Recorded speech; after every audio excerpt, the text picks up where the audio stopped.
Foreign ಅಲ್ಲಿ work ಮಾಡ್ಬೇಕು ಅಂತಾನೆ ಹುಡುಕ್ತಾ ಇರ್ತಾರೆ. ಹೋಟೆಲ್ ಇಂಡಸ್ಟ್ರಿಯಲ್ಲಿ ಕೆಲಸ ಸಿಕ್ತು, ಅದಾದ್ಮೇಲೆ ಟ್ರಾವೆಲ್ ಇಂಡಸ್ಟ್ರಿಯಲ್ಲಿ ಕೆಲಸ ಸಿಕ್ತು. ಹೊರ ದೇಶದಲ್ಲಿನ ಹೈ ಸ್ಯಾಲರಿ ಜಾಬ್ಗಳ ಆಸೆಗೆ ಏಜೆಂಟ್ಗಳ ಮೂಲಕ ಬೇರೆ ದೇಶಕ್ಕೆ ಹೋಗಿ ಅಲ್ಲಿನ ಟ್ರ್ಯಾಪ್ ನಲ್ಲಿ ಸಿಲುಕಿ ಹಾಕಿಕೊಂಡು ಜೀತದಾಳಾಗಿ ಕೆಲಸ ಮಾಡುವ ಹ್ಯೂಮನ್ ಟ್ರಾಫಿಕಿಂಗ್ ನ ಕರಾಳ ಸತ್ಯ ಘಟನೆ ಹೊರಗೆ ಬಂದಿದೆ.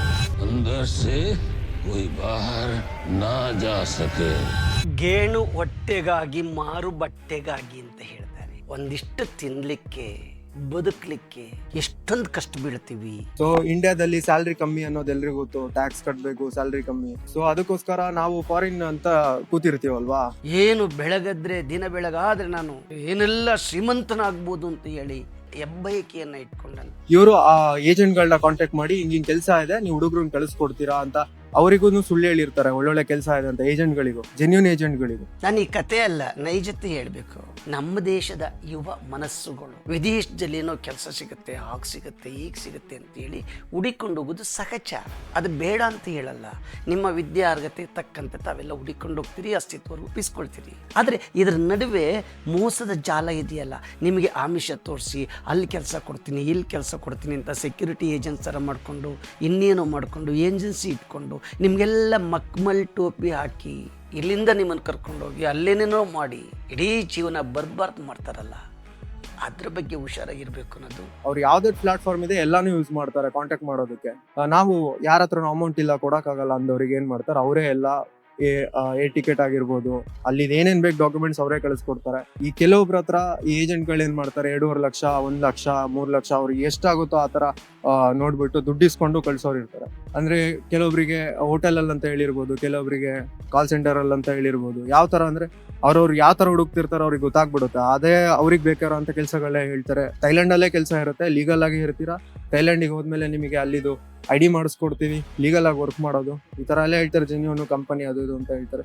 ಸೊ ನಾವು ದುಡ್ಡು ಕೊಟ್ಟು ಹೋಗೋಕ್ಕಾಗಲ್ಲ ಅನ್ನೋ ಟೈಮ್ನ ಅವ್ರು ಯೂಸ್ ಮಾಡ್ಕೋತಾರೆ. ಆ ವೀಕ್ನೆಸ್ ಯೂಸ್ ಮಾಡ್ಕೊಂಡು ಅದನ್ನೇ ಸ್ಯಾಲ್ರಿನ ಜಾಸ್ತಿ ಹೇಳ್ಕೊಂಡು ಹೋಗ್ತಾರೆ. 70,000 80,000 ಇಂಡಿಯನ್ ರುಪೀಸ್ ಸಿಗುತ್ತೆ, ಚೆನ್ನಾಗಿರುತ್ತೆ, ಎಲ್ಲ ಕಾಂಬಿನೇಷನ್ ಅವರೇ ಕೊಡ್ತಾರೆ ಅಂತ ಆಸೆ ತೋರಿಸ್ತಾರೆ. ಎಲ್ಲ ಫುಲ್ ಈಗ ಇಲ್ಲಿ 15,000 20,000 ಸಿಗೋರಿಗೆ 60-70,000 ಅಂದ ತಕ್ಷಣ ಎಲ್ಲರಿಗೂ ಆಸೆ ಆಗೇ ಆಗುತ್ತೆ. ನಮ್ಮ ನಾಡಿನ ಯುವ ಮನಸ್ಸುಗಳನ್ನ ಯಾವುದೋ ಏಜೆನ್ಸಿ ಮುಖಾಂತರ ಅಲ್ಲೆಲ್ಲ ಕರ್ಕೊಂಡೋಗಿ ಆ ದೇಶಕ್ಕೆ ಕರ್ಕೊಂಡೋಗಿ ಈ ದೇಶಕ್ಕೆ ಕರ್ಕೊಂಡೋಗಿ ಏನೆಲ್ಲ ಅವಾಂತರಗಳಾಗಿದೆ.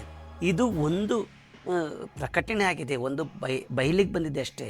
ಇಂಥ ಎಷ್ಟೋ ಅಮಾಯಕ ಹೆಣ್ಣು ಮಕ್ಕಳು ಗಂಡು ಮಕ್ಕಳು ಹೇಳ್ಕೊಳಕ್ಕಾಗ್ದಲ್ಲೇ ಇಡೀ ಜೀವಮಾನದ ತಂದೆ ತಾಯಿಗಳ ದುಡ್ಡನ್ನು ಸುರಿದು ಅಷ್ಟು ವಿದ್ಯಾವಂತರಾಗಿದ್ದರೂ ಕೂಡ ವಿದೇಶಕ್ಕೆ ಹೋಗಿ ಭಿಕ್ಷೆ ಬಿಡೋದು, ಹೋಟ್ಲಲ್ಲಿ ಕೆಲಸ ಮಾಡ್ತಾ ಇದ್ದಾರೆ. ಕೆಲವು ಗಂಟೆಗಳ ಮುಂಚೆಯಷ್ಟೇ ಕನ್ನಡದ ಖ್ಯಾತ ಖಾಸಗಿ ಸುದ್ದಿ ವಾಹಿನಿ ಈ ವಿಡಿಯೋವೊಂದನ್ನ ಹಂಚಿಕೊಂಡಿತ್ತು. ಈ ವಿಡಿಯೋವನ್ನ ನೋಡಿದ ಡಾಕ್ಟರ್ ಹುಲಿಕಲ್ ನಟರಾಜು ಅವರಿಗೆ ತಮ್ಮ ಬಳಿ ಬಂದಂತಹ ಸಾಕಷ್ಟು ಜನರ ವೇದನೆಯ ಕಥೆಗಳು ಕಣ್ಣ ಮುಂದೆ ಬರಲು ಆರಂಭವಾಯಿತು. ಹೊರ ದೇಶದಲ್ಲಿನ ಹೈ ಸ್ಯಾಲರಿ ಜಾಬ್ಗಳ ಆಸೆಗೆ ಏಜೆಂಟ್ಗಳ ಮೂಲಕ ಬೇರೆ ದೇಶಕ್ಕೆ ಹೋಗಿ ಅಲ್ಲಿನ ಟ್ರ್ಯಾಪ್ ನಲ್ಲಿ ಸಿಲುಕಿ ಹಾಕಿಕೊಂಡು ಜೀತದಾಳಾಗಿ ಕೆಲಸ ಮಾಡುವ ಹ್ಯೂಮನ್ ಟ್ರಾಫಿಕಿಂಗ್ ನ ಕರಾಳ ಸತ್ಯ ಘಟನೆ ಹೊರಗೆ ಬಂದಿದೆ. ಅವರು ಪೋಸ್ಟ್ ಮಾಡಿದ್ರು, ಅದಕ್ಕೆ ನಾನು ಅಪ್ಲೈ ಮಾಡಿದೆ. ಅಪ್ಲೈ ಮಾಡಿದಾಗ ಅವ್ರು ಹೇಳಿದ್ರು ಈ ಥರ ಡೇಟಾ ಎಂಟ್ರಿ ಜಾಬು ಥೈಲ್ಯಾಂಡಲ್ಲಿದೆ ಅಂತ. ಸರಿ, ಏನು ಕೆಲಸ, ಏನು ಟೈಮಿಂಗ್ಸ್ ಏನು ಎಲ್ಲ ಕೇಳಿದೆ. ಸರಿ, ಅವರು ಹೇಳಿದ್ರು ವೀಕ್ಲಿ ಒಂದು ಹಾಲಿಡೇ, ವರ್ಕ್ ಪ್ರೆಷರ್ ಇರಲ್ಲ, ಈಸಿ ವರ್ಕು, 8 hours ಡ್ಯೂಟಿ, ಆ ಥರದ್ದೆಲ್ಲ ಹೇಳಿದ್ರು. ಒಳ್ಳೆ ಸ್ಯಾಲ್ರಿ ಹೇಳಿದ್ರು. ಇವಾಗ ಸ್ಯಾಲ್ರಿ ಲೆಕ್ಕ ಹಾಕೊಂಡು 60-70,000 ಹೇಳಿದ್ರು.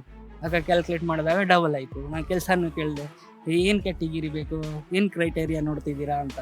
ಆಗ ಅವ್ರು ಹೇಳಿದ್ರು ಇಂಗ್ಲೀಷ್ ಬರಬೇಕು, ಇಂಗ್ಲೀಷ್ ಮಸ್ಟ್, ಆಮೇಲೆ ಬೇಸಿಕ್ ಕಂಪ್ಯೂಟರ್ ನಾಲೆಜ್ ಇದ್ರೆ ಸಾಕು, ಇಂಟರ್ವ್ಯೂ ಪಾಸ್ ಆಗ್ತೀರಾ ಅಂತ ಹೇಳಿದ್ರು. ಇದು ಹೊರದೇಶದ ದೊಡ್ಡ ಸೈಬರ್ ಫ್ರಾಡ್ ನೆಟ್ವರ್ಕ್ ನ ಆಪರೇಷನ್ ಗಳನ್ನ ಹೊರಕ್ಕೆ ಹಾಕಿದೆ. ಹೊರದೇಶಕ್ಕೆ ಹೋಗಿದ ಕೂಡಲೇ ಪಾಸ್ಪೋರ್ಟ್, ಫೋನ್ಗಳನ್ನ ಕಸಿದುಕೊಂಡು ಆನ್ಲೈನ್ ಸ್ಕ್ಯಾಮ್ಗಳು, ಇಲ್ಲೀಗಲ್ ಕೆಲಸಗಳಲ್ಲಿ ಈ ಜನರನ್ನ ಹೊಡೆದು ಬಡೆದು ಜೀವ ಬೆದರಿಕೆ ಹಾಕಿ ಬಳಸಿಕೊಳ್ಳಲಾಗುತ್ತಿತ್ತು. ಇದನ್ನ ಸೋಷಿಯಲ್ ಮೀಡಿಯಾ ಅಡ್ವರ್ಟೈಸ್ಮೆಂಟ್, ವಾಟ್ಸ್ಆಪ್ ಮೆಸೇಜ್ಗಳ ಮೂಲಕ, ಆನ್ಲೈನ್ ಜಾಬ್ ಪೋರ್ಟಲ್ಗಳ ಮೂಲಕ ಈಗಿನ ಯುವಕರಿಗೆ ಈಸಿಯಾಗಿ ಹೊರದೇಶದ IT ಆನ್ಲೈನ್ ಜಾಬ್ಗಳು, ಹೈ ಡಾಲರ್ ಸ್ಯಾಲರಿಯ ಆಸೆಯನ್ನ ಹುಟ್ಟಿಸಿ ಉಚಿತ ಟ್ರಾವೆಲ್, ಅಕೊಮಡೇಷನ್ ಎಲ್ಲವೂ ಇದೆ ಎನ್ನುವ ಸುಳ್ಳು ಕಥೆಯನ್ನ ಕಟ್ಟಿ ಟ್ರ್ಯಾಪ್ ಮಾಡುತ್ತಿದ್ದರು. ಎಷ್ಟೋ ಜನರು ದೊಡ್ಡ ದೊಡ್ಡ ಬಿಲ್ಡಿಂಗ್ ಗಳಲ್ಲಿ ಲಾಕ್ ಮಾಡಲಾಗುತ್ತಿತ್ತು ಅಥವಾ ಹಾಸ್ಟೆಲ್ಗಳಲ್ಲಿ ಇರಿಸಲಾಗುತ್ತಿತ್ತು. ನಿರ್ದಿಷ್ಟ ಅವಧಿಗಿಂತ ಹೆಚ್ಚಿನ ಕಾಲ ದುಡಿಸಿಕೊಳ್ಳುತ್ತಿದ್ದರು. Fake customer care chats, investment ಸ್ಕ್ಯಾಮ್ಗಳು, ಇಲ್ಲೀಗಲ್ ಬೆಟ್ಟಿಂಗ್ ಸೈಟ್ಗಳು ಪ್ರತಿಯೊಂದನ್ನ ಭಾರತದ ಜನರನ್ನೇ ಕೇಂದ್ರ ಬಿಂದುವಾಗಿಟ್ಟುಕೊಂಡು ಬೇರೆ ಬೇರೆ ದೇಶಗಳಲ್ಲಿ ಆಪರೇಟ್ ಮಾಡುತ್ತಿದ್ದರು. ಇವರಿಗೆ ಫಿಸಿಕಲ್ ಟಾರ್ಚರ್, ಮೆಂಟಲ್ ಹರಾಸ್ಮೆಂಟ್, ಬೆದರಿಕೆಗಳು ಸರ್ವೇ ಸಾಮಾನ್ಯವಾಗಿ ಬಿಡುತ್ತಿದ್ದವು. ಹೊರಗೆ ಹೋಗಬೇಕೆಂದರೆ ದೊಡ್ಡ ರಿಲೀಸ್ ಫೀಯನ್ನ ಕೇಳುತ್ತಿದ್ದರು. ಹೊರ ದೇಶಕ್ಕೆ ದುಡ್ಡಿನ ಆಸೆಗೆ ಹೋಗಿ ಗೊತ್ತಿಲ್ಲದ ದೇಶದಲ್ಲಿ ಗೊತ್ತಿಲ್ಲದ ಭಾಷೆಯ ಜನರ ನಡುವೆ ವಾಪಸ್ಸೂ ಬರಲಾಗದೆ, ಅಲ್ಲೂ ಉಳಿಯಲಾಗದೆ ನರಕ ಯಾತನೆಯನ್ನ ಅನುಭವಿಸುತ್ತಿದ್ದರು. ಇಂಡಿಯನ್ ಎಂಬಸಿಗಳು, ಸ್ಟೇಟ್ ಪೊಲೀಸ್ ಹಾಗೂ ಸೆಂಟ್ರಲ್ ಏಜೆನ್ಸಿಗಳು ಸಾಕಷ್ಟು ಕಂಪ್ಲೇಂಟ್ಗಳು ಬಂದ ನಂತರ ಮಯನ್ಮಾರ್ ಹಾಗೂ ಇತರ ದೇಶಗಳಲ್ಲಿನ ಜಾಲಗಳನ್ನ ಪತ್ತೆ ಹಚ್ಚುವ ಕೆಲಸದಲ್ಲಿ ತೊಡಗಿಕೊಂಡರು. ಹಾಗಾಗಿ ಸಾಕಷ್ಟು ಜನರನ್ನ ಈ ಚಕ್ರ ವ್ಯೂಹದಿಂದ ಹೊರಗೆ ತಂದಿದ್ದಾರೆ. ಇನ್ನೆಷ್ಟೋ ಜನ ಇವತ್ತೋ ನಾಳೆಯೋ ದೇಶಕ್ಕೆ ಬರಬೇಕು ಎನ್ನುವ ಹತಾಶ ದಿಗಿಲಿನಲ್ಲೇ ದಿನ ಕಳೆಯುತ್ತಿದ್ದಾರೆ. ಅದೇ ಕೆಲಸವನ್ನ ನಮ್ಮ ದೇಶದಲ್ಲಿ ಇಟ್ಕೊಂಡು, ನಮ್ಮ ನಾಡಿನಲ್ಲಿ ಇಟ್ಕೊಂಡು ತಮ್ಮ ವಿದ್ಯಾವಂತಿಕೆಯನ್ನು ಅತಿ ಹೆಚ್ಚು ಪ್ರದರ್ಶನ ಮಾಡಿಕೊಂಡ್ರೆ, ಒಂದಿಷ್ಟು ಸ್ಟ್ರಗಲ್ ಮಾಡಿಕೊಂಡ್ರೆ ಎಷ್ಟು ಜೀವನ ರೂಪಿಸ್ಕೋಬೋದು ಅಲ್ವಾ? ಬನ್ನಿ, ನಮ್ಮ ದೇಶ, ನಮ್ಮ ನಾಡು, ನಮ್ಮ ಹೆಮ್ಮೆ. ನಾನು ವಿದೇಶಕ್ಕೆ ಹೋಗಬೇಡಿ, ಕೆಲಸ ಹುಡುಕಬೇಡಿ ಅಂತ ಹೇಳಲ್ಲ. ಈ ಥರದ ಮೋಸದ ಜಾಲದ ಒಳಗಡೆ ಸಿಕ್ಕಿ ತಮ್ಮನ್ನು ತಾವು ಹಾಳು ಮಾಡ್ಕೋಬೇಡಿ. ಯುವ ಮನಸ್ಸುಗಳಿಗೆ ಯಾರೋ ವಾಟ್ಸಪ್ಪಲ್ಲಿ ಬರುತ್ತೆ, ಯಾರೋ ಮೆಸೇಜ್ ಬರ್ತಾರೆ, ಯಾರೋ ಇಂಟರ್ನೆಟ್ ಇದೆ, ಯಾರೋ ಮೇಲ್ ಕಳಿಸ್ತಾರೆ ಅಂತೇಳಿ ನಂಬಿ ದುಡ್ಡು ಹಾಕಿ ಜೀವನವನ್ನು ಕೂಡ ಬರ್ಬಾದ್ ಮಾಡ್ಕೋಬೇಡಿ ಅನ್ನೋದು ನನ್ನ ಮನವಿ. ನಮಸ್ಕಾರ.